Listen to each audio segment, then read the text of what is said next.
refer you to Southeast. You might not able to go to Lagos or Abuja. And Enugu will be the center in Southeast, the center of Southeast.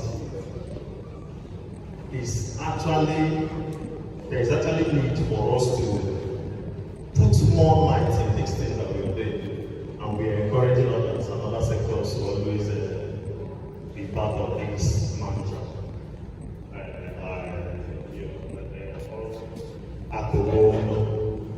So, if I leave here, I'll go with the mindset that we came with a team for proper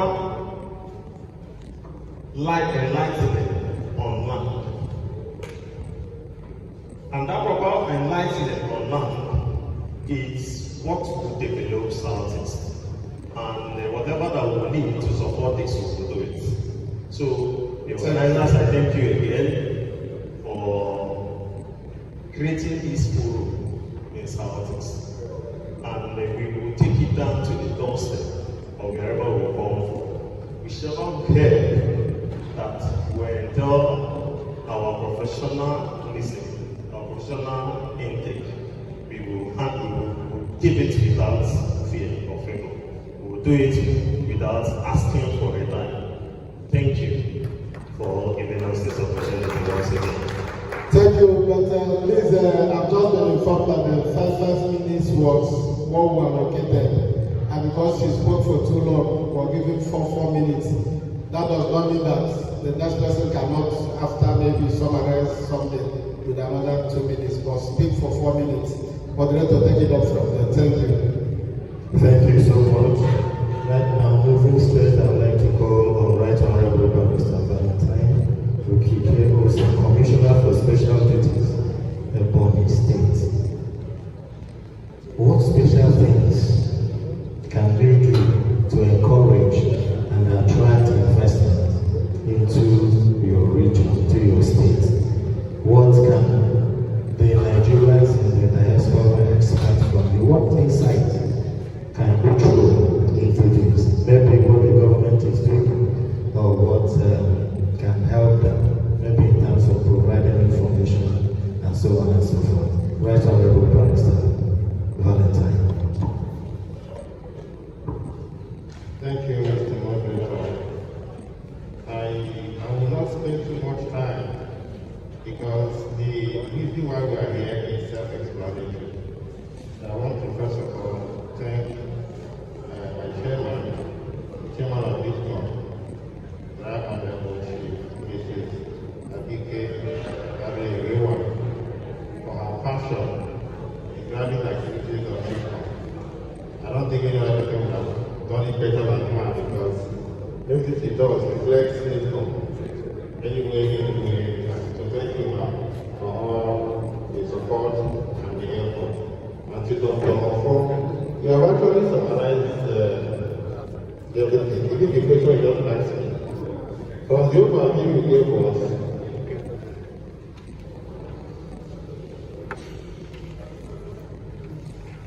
about opportunities, we talk about advocacy strategy, and we talk about the enabling communities and challenges. So the only thing that we have in Canada is that we've got it all.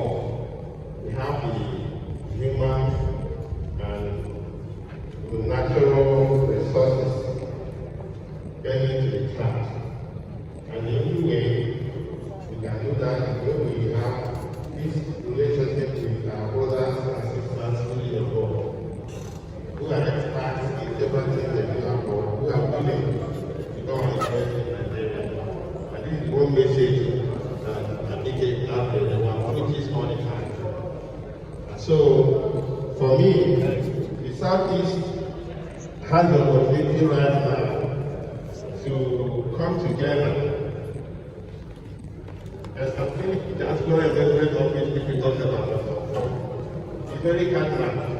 When we have an office like that in the South, the headquarters of the Diaspora Investment in the South, it will be easier for our brothers, our Diaspora brothers and sisters to know the right places to go to for investment opportunities, and also know the needs of the people.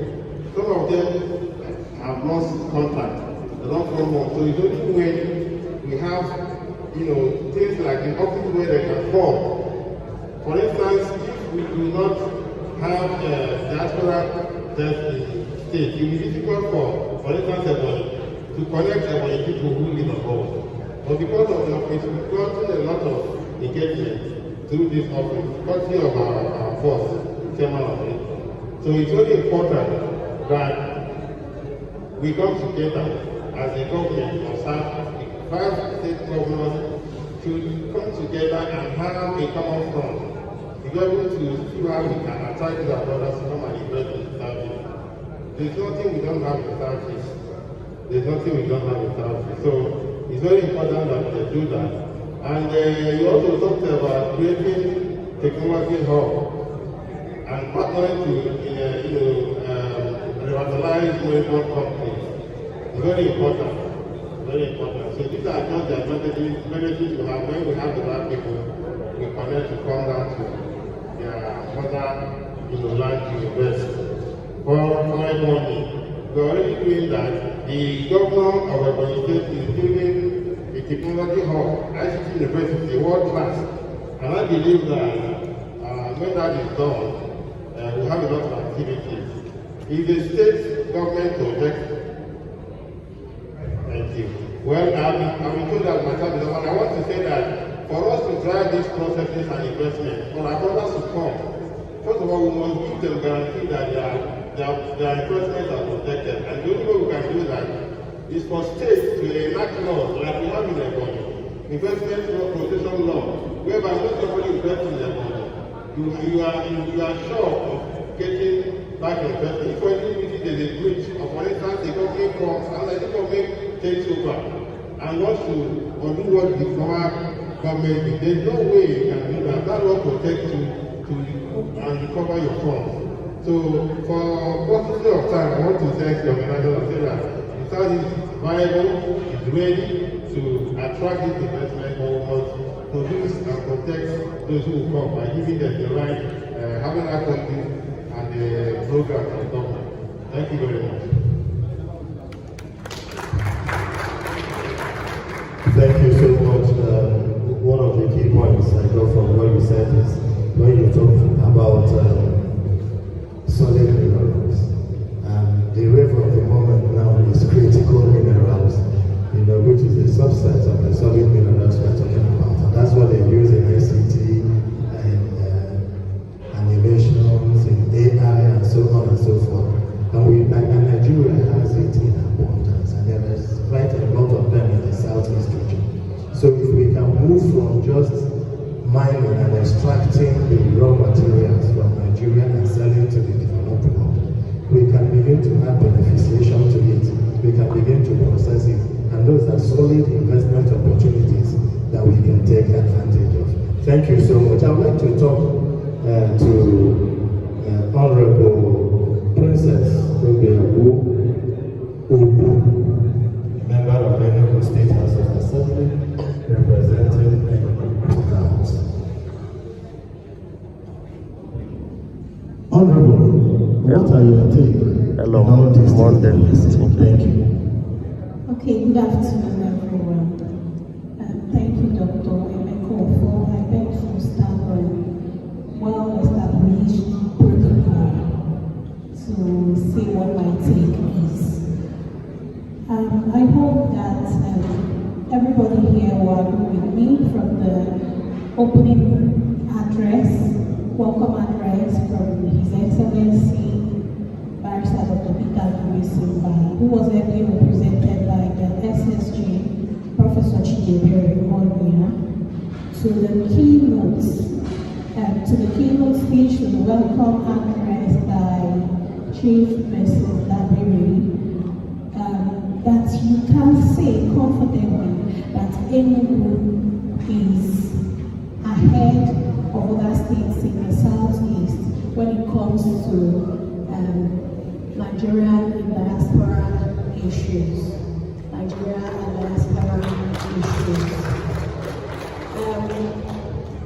For us in the State House of Assembly, in the questionnaire that we handled, we saw where we were asked what are some of the things, incentives that can help attract Nigerians in diaspora to come invest in the Southeast. One of them should be good policies. Policies that are very consistent and efficient. And if you look at Enugu State, you will see that the governor has been very, very proactive. In 2024, Enugu State House of Assembly passed a bill to establish the Enugu State Energy Regulation Commission. That is to deal with energy. You will know that there can be no investment if there is no adequate energy supply. And Enugu happened to be the first state to become independent, to have access to independent energy. In the same 2024, Enugu we also passed a bill to establish the law, which has been assented to by the governor, to establish engines like we had in Abuja engines. We had the Enugu Geographic Information System, which will help issues around land, so that there are no confusions around land issues. An investor comes, buys the land, and then tomorrow another comes and breaks up the buildings and all whatnot. So Enugu is ahead in land reforms.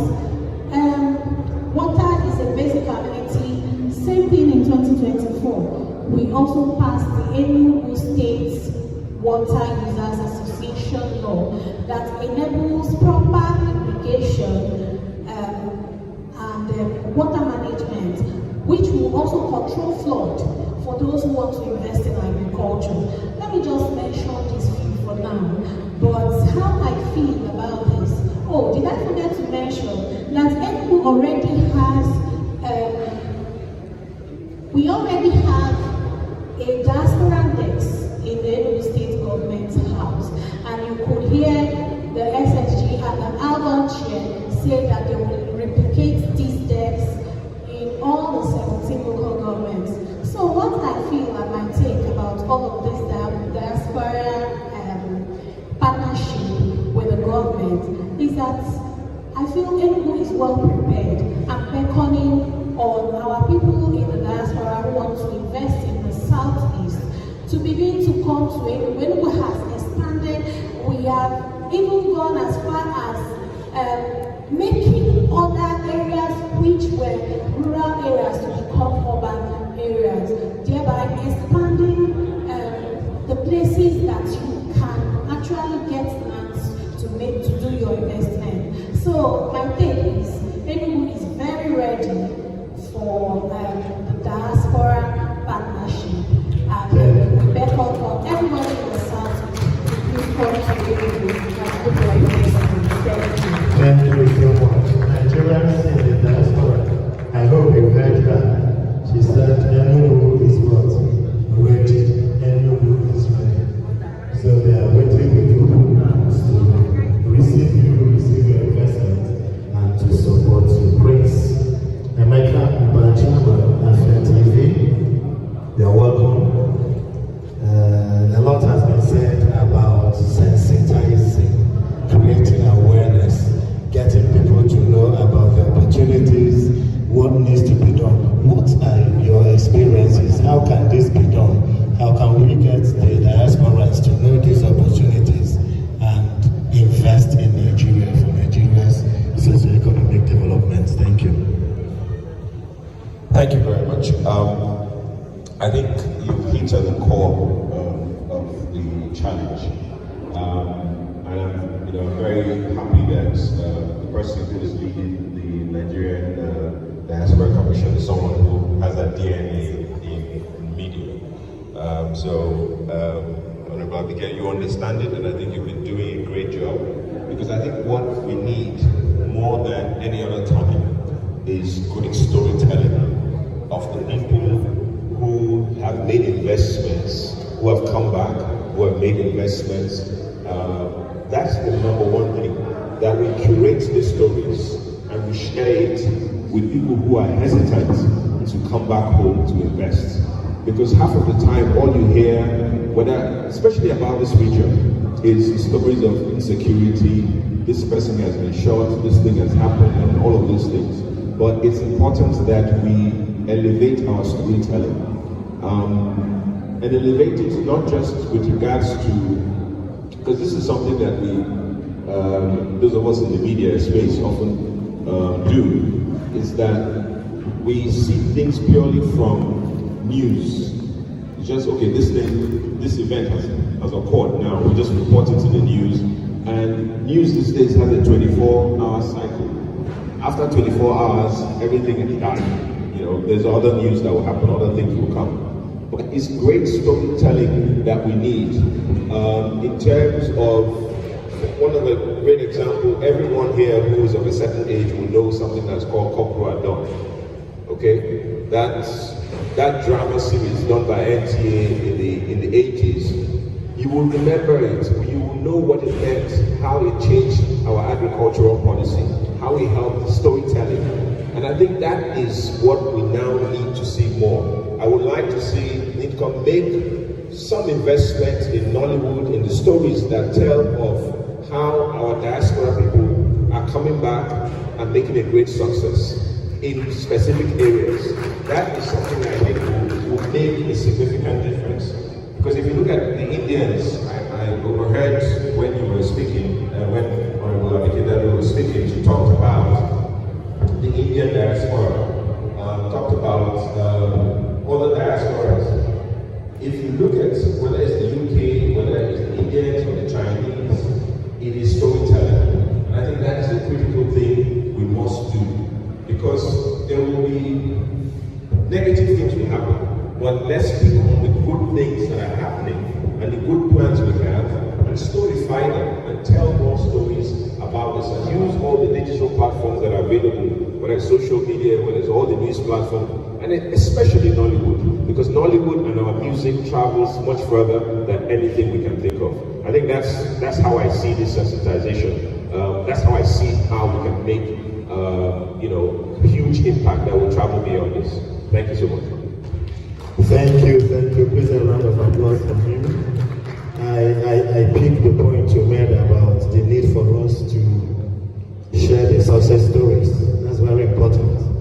I think it was Chinua Achebe that said, unless the lion learns to write, every story will favor or glorify the hunter.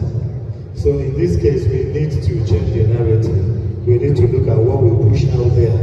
You know, Nigeria is not the only country that has issues, but we can project the positives and then deal with the negatives as well. So Nigeria should share these stories on all platforms and let the world know that we are improving. I would like to now call on Engineer Chima Ike Henry, Chairman, Real Estate Development Association of Nigeria, region, and the Managing Director, Seda Homes. Sir, what do you want? How do you feel about this workshop, and what perspective can you bring to the Nigerians and the diaspora concerning the real estate sector and any other aspect that you want to speak about? Thank you. Yeah, thank you, Dr. Emeka, for this program is very impactful and very knowledgeable. We need to push it out there for those in the diaspora to be aware of what is happening. As it says, Akuru, diaspora invest in Southeast. The good thing about this whole thing is that the chairman of diaspora is there, so Abike Dabero, thank you for coming to Enugu. You're welcome. And the SPO on the diaspora, Olamba, you're welcome. The good thing about Enugu, let me speak on Enugu, is that we've been seeing the track record of what has been happening. Right from the arrival of Dr. His Excellency Dr. Peter Mba, Enugu in terms of real estate has gone, the return on investment is very massive. You know, there is this adage I always tell those in diaspora that Akorono, this is the time, you have been doing big things over there, this is the time to invest more. Bring your wealth of knowledge to Southeast, to Enugu, because whatever you are looking for now is available with the support of His Excellency. So it just, when it comes to urbanization of the towns, there's now room more to invest, because you can imagine Owo is now urban, Nsukka is urban, Uti is urban, you know. So there is now large spans of areas to invest. That is it. And the landing system, the policy the governor has put in place with the GIS, you know, has made it for diaspora to trust in what is happening in land system in Enugu. Because from wherever you are, you can know what is happening in Enugu right now. At least it's in place. It gives confidence that it's being mapped out in the whole system. And coupled in terms of security and expansion, now we're talking about new Enugu there. You can imagine it was not there before. The new Enugu city,